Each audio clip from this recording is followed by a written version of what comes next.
सोचो 2020 में यानी कोविड के समय अगर आपने सिर्फ 1 लाख इन्वेस्ट किया होता और एक छोटी सी गलती न की होती तो वही अमाउंट आज 5x अमाउंट हो गया होता। जी हाँ, मैं यहाँ कोई क्रिप्टो या लॉटरी की बात नहीं कर रहा।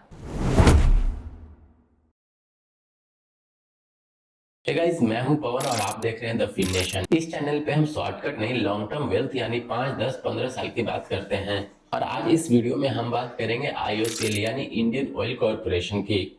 इंडियन ऑयल एक पीएसयू स्टॉक है और ये पिछले कई सालों से इंडिया के टॉप डिविडेंड स्टॉक में से एक रहा है। और ये एक ऐसी कंपनी है जो क्वाइटली इन्वेस्टर को अपने डिविडेंड से खुश रखने का काम करती है। मतलब Indian oil on an average अच्छा डिविडेंड देती है। इस वीडियो के एंड तक आप समझ जाएंगे कि डिविडेंड सिर्फ एक्स्ट्रा इनकम नहीं होता। अगर आप इसे स्मार्टली ग्रो करते हैं तो लॉन्ग टर्म में यही डिविडेंड आपको अच्छा कॉर्पस बना के देता है।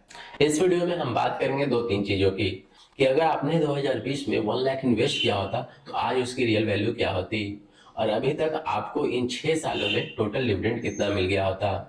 तो चलिए 2020 में चलते हैं। मैं यहाँ पे 3 जनवरी 2020 का डेटा लिया हूँ, आप इसे चेक कर सकते हो। तो 3 जनवरी 2020 को इंडियन ऑयल का शेयर प्राइस था 84.57 रुपीज। और अगर आप इस दिन इंडियन ऑयल में इन्वेस्ट करते हैं तो आपको लगभग 1282 शेयर्स मिलते हैं। कैलकुलेशन को इजी रखने के लिए मान लेते हैं कि आपने उस दिन 1180 शेयर्स ही खरीदा और आज जिस दिन मैं ये वीडियो शूट कर रहा हूँ उस दिन इंडियन ऑयल ट्रेड कर रहा है ऑलमोस्ट 163 के आसपास। तो सिर्फ प्राइस एप्रिसिएशन से ही आपके 1 लाख हो जाते हैं ऑलमोस्ट 1,92,000 के आसपास। अब आप चाहे तो यहाँ खुश हो सकते हैं या फिर बोल सकते हैं कि ये 6 सालों में अच्छा रिटर्न नहीं है। तो मैं आपको बता दूं कि स्टॉक मार्केट का ऑन एन एवरेज रिटर्न 12% माना जाता है, हार्डली 15% आप मान सकते हैं। और अगर मैं ये रिटर्न को कैलकुलेट करूं कंपाउंडिंगली तो ऑन एन एवरेज 11.5% से ग्रो किया है। इसका मतलब इंडियन ऑयल ने आपको हर साल ऑन एन एवरेज 11.5% का रिटर्न दिया है।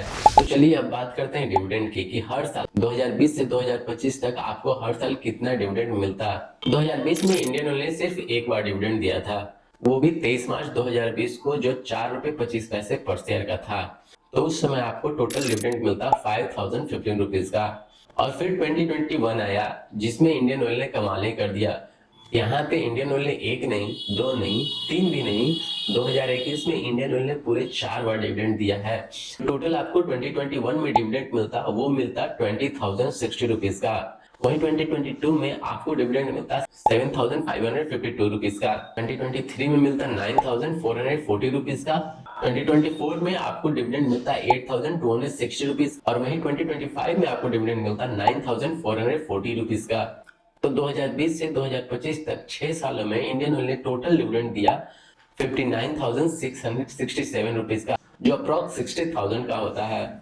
अब आप बोलोगे वाह, उधर मेरे शेयर प्राइस बढ़ने के कारण 1 लाख ऑलमोस्ट 2 लाख हो गए और इधर 1 लाख पे 60,000 का डिविडेंड भी मिल गया।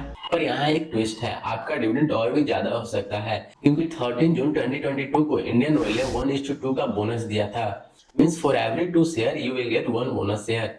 मतलब अगर आपके पास 2 शेयर है तो आपको एक एक्स्ट्रा बोनस शेयर मिलेंगे। लेकिन आपने तो 3 जनवरी 2022 को 1 लाख इन्वेस्ट करके 1180 शेयर्स खरीदा था, आपको मिलेंगे 590 बोनस शेयर।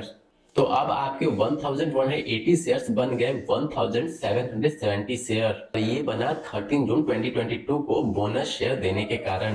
तो अब जो 2022 से डिविडेंड मिलता वो मिलता 1770 शेयर्स पे। तो 2022 में एक्चुअली आपको डिविडेंड मिलता है 8,968 रुपीज का और 2023 में डिविडेंड मिलता 14,060 रुपीज का। 2024 में डिविडेंड मिलता 12,390 रुपीज का और 2025 में डिविडेंड मिलता 14,160 रुपीज का। तो एक्चुअली 2020 से 2025 तक इंडियन ऑयल ने आपको 1 लाख इन्वेस्टमेंट पर टोटल डिविडेंड दिया होता 74,753 रुपीज का। ये ऑलमोस्ट 75,000 आप मान सकते हो।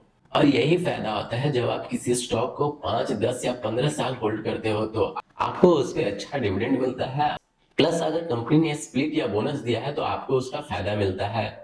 अब एक चीज और देख लेते हैं। मान लेते हैं कि इंडियन ऑयल पे आपको पूरा भरोसा है, आपने अच्छे से रिटर्न किया है, आपको पूरा भरोसा है कि ये अगले 5-10 साल में ऊपर ही जाएगी।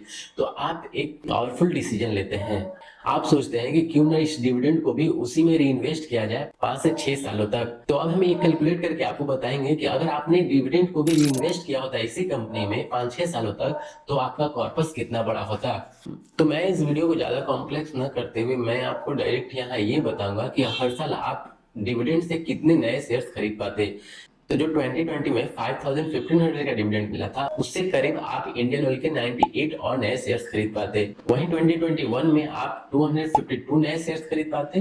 2022 में आप 162 नए शेयर्स खरीद पाते। 2023 में 192 शेयर्स खरीद पाते। 2024 में 112 शेयर्स खरीद पाते। वहीं 2025 में अगर आप डिविडेंड को इन्वेस्ट करते तो आपको मिलते 137 नए शेयर्स। और 2025 के एंड तक आपके पास total number of Indian Oil के शेयर होते 2898 शेयर। और आज जब मैं ये वीडियो बना रहा हूँ उस समय इंडियन ऑयल ट्रेड कर रहा है 163 के आसपास, तो उसकी आज की एक्चुअल वैल्यू होती है 4,72,700। सोचो, आपने यहाँ एक पैसा भी एक्स्ट्रा नहीं डाला, न ट्रेडिंग की और न ही टाइमिंग की कभी टेंशन ली। बस एक चीज, पेशेंस और लॉन्ग टर्म थिंकिंग आपके 1 लाख को 4,72,700 में बदल दिया। अगर आप इसे और एक्यूरेट कैलकुलेट करेंगे तो ये अमाउंट ऑलमोस्ट 5 लाख प्लस हो जाता है। पैसा शॉर्ट टर्म में नहीं, लॉन्ग टर्म में बनता है। शॉर्ट टर्म में सिर्फ आपका टाइम और दिमाग खराब होगा। तो अगर आपको भी ऐसा रियल डेटा वीडियो पसंद आता है तो चैनल को लाइक शेयर सब्सक्राइब करो। मिलते हैं नेक्स्ट वीडियो में, तब तक सीखते रहिए और लॉन्ग टर्म सोचते रहिए।